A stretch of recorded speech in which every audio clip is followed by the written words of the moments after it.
Logos quiz 2024 ചോദ്യോത്തരങ്ങൾ ഉൾക്കൊള്ളുന്ന ഇന്നത്തെ വീഡിയോയിൽ ന്യായാധിപന്മാർ, വിശുദ്ധ ലൂക്ക, പ്രഭാഷകൻ, 2 കോറിന്തോസ് എന്നീ ഭാഗങ്ങളിലെ ചോദ്യോത്തരങ്ങളാണ് ഉൾക്കൊള്ളുന്നത്. ചോദ്യം 1.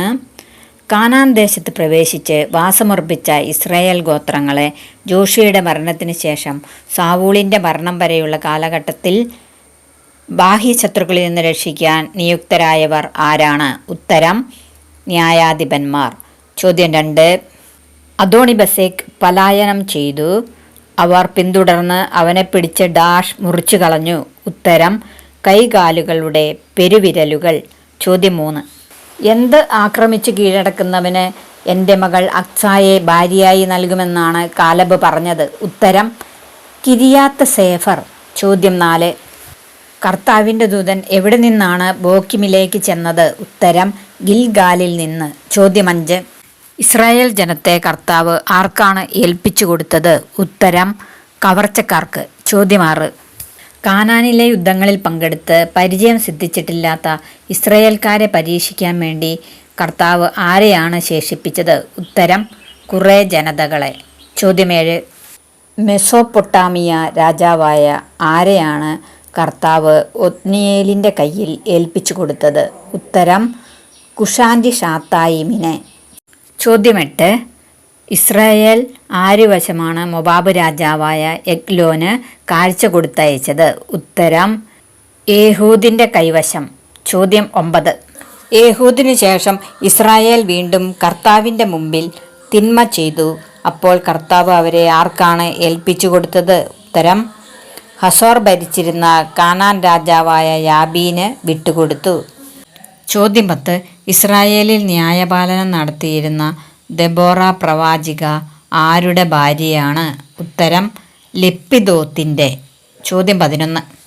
പർവ്വതങ്ങൾ വിറപൂണ്ടത് എവിടെയാണ്? ഉത്തരം: കർത്തൃസന്നിധിയിൽ. ചോദ്യം 12. സ്വന്തം ജീവനെ മരണത്തിന് ഏൽപ്പിച്ച ജനം ഏത്? ഉത്തരം: സെബുലൂൺ. ചോദ്യം 13. ഓഫ്രായിൽ വന്ന് അബിയേസർ വംശജനായ യോവാഷിൻ്റെ ഓക്കുമരത്തിൻ കീഴിൽ ഇരുന്നത് ആര്? ഉത്തരം: കർത്താവിൻ്റെ ദൂതൻ. ചോദ്യം 14. ദൈവമായ കർത്താവെ, ഇതാ ഞാൻ കർത്താവിൻ്റെ ദൂതനെ മുഖത്തോട് മുഖം കണ്ടിരിക്കുന്നു എന്ന് ആരാണ് പറഞ്ഞത്? ഉത്തരം: ഗിദെയോൻ. ചോദ്യം 15. ജെറുബ്ബാലും ഗിദെയോന് സംഘവും അതിരാവിലെ എഴുന്നേറ്റ് എവിടെയാണ് പാളയമടിച്ചത്? ഉത്തരം: ഹാരോദ് നീരുറവയ്ക്ക് സമീപം. ചോദ്യം 16. സ്വപ്നവും അതിൻ്റെ വ്യാഖ്യാനവും കേട്ടപ്പോൾ ഗിദെയോൻ എന്താണ് ചെയ്തത്? ഉത്തരം: ദൈവത്തെ വണങ്ങി. ചോദ്യം 17. ഓറബിൻ്റെയും സേബിൻ്റെയും തലകൾ അവർ എവിടെയാണ് കൊണ്ടുവന്നത്? ഉത്തരം: ജോർദാൻ്റെ അക്കരെ ഗിദെയോൻ്റെ അടുത്ത്. ചോദ്യം 18. എഫ്രായിമിലെ കാലാപെറുക്കൽ ദാഷിനേക്കാൾ എത്രയോ മെച്ചം? ഉത്തരം: അബിയേസറിലെ മുന്തിരിക്കൊയ്ത്തിനേക്കാൾ. ചോദ്യം 19. സേബായും സൽമുന്നായും എത്ര ഭടന്മാരോട് കൂടെയാണ് താവളമടിച്ചിരുന്നത്? ഉത്തരം: 15,000-ഓളം. ചോദ്യം 19. ഗിദെയോന് ലഭിച്ച പൊൻകുണ്ടലങ്ങളുടെ തൂക്കം എത്രയായിരുന്നു? ഉത്തരം: 1700 ഷെക്കൽ. ചോദ്യം 20. ഏത് ക്ഷേത്രത്തിൽ നിന്നാണ് 70 വെള്ളിനാണയം എടുത്ത് അബിമേലെക്കിന് കൊടുത്തത്? ഉത്തരം: ബാൽബെറീത്തിൻ്റെ ക്ഷേത്രത്തിൽ നിന്ന്. ചോദ്യം 21. സ്വന്തം സഹോദരന്മാരും ജെറുബ്ബാലിൻ്റെ മക്കളുമായ എത്ര പേരെയാണ് ഒരേ കല്ലിൽ വെച്ച് കൊന്നത്? ഉത്തരം: 70 പേരെ. ചോദ്യം 22. സഹോദരനായ അബിമേലെക്കിനെ ഭയന്ന് പലായനം ചെയ്തത് ആര്? ഉത്തരം: യോത്താം. ചോദ്യം 23. ആരാണ് ഈ അബിമേലെക്ക് അവനെ സേവിക്കേണ്ടതിന് ശെഖംകാരായ നാം ആര് എന്ന് ചോദിച്ചത് ആര്? ഉത്തരം: ഏബദിൻ്റെ പുത്രൻ ഗാൽ. ചോദ്യം 24.